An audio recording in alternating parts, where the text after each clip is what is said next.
The turf is a three-turn race with a big, evenly matched field that will bunch up because there isn't much early speed. There's going to be a lot of ground loss and a lot of trouble trips, and there's a good chance the horse that earns the best figure will not win.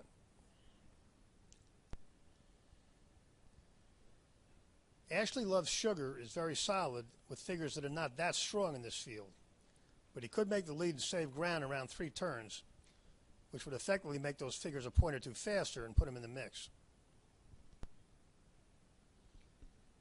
Ecto had mediocre figures until his last, when he jumped to a level that would give him a very big shot here. Pletcher's grass runners have done much better than his dirt horses in these races, and grass horses bounce less than dirt horses. But this one is coming off such a big jump that we have to expect a regression. Flintshire has always been a top grass horse, and Lasix and Chad Brown haven't hurt any. On his best, this is the best horse in the race. But most of his races just make him a strong contender, and since this race is likely to be determined by ground loss, he might be an underlay. Found is an absolute top grass filly, and getting about half a point worth of weight, her figures are very competitive. We do know she moved up on Lasix last year, but this will be her 10th start in 7 weeks and her 3rd in 5, so she may not run her best.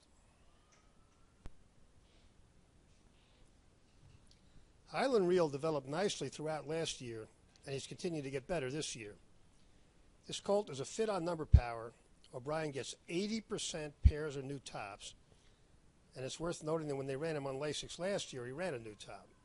Highland Reel also has tactical speed, and is a very strong contender. Mondialiste got a lot better over the summer last year and did the same thing this year. The best 3 races of this guy's life came when he got Lasix, and in his last he got stuck behind a slow pace, so it's hard to know how seriously to take that figure. Another contender. Texas Rayano has gotten sounder and faster as he has gotten older, and his last 2 were the best of his life. He would probably need another forward move to have a chance to win, but it's not impossible. Twilight Eclipse has been extremely consistent for 4 years. He's another contender for part of this, and has races that could win with an inside trip. But he generally only runs 1 of those a year. Right. Almost anything can happen in the turf without surprising us. It'll be interesting to see how they use Highland Reel's speed from out there.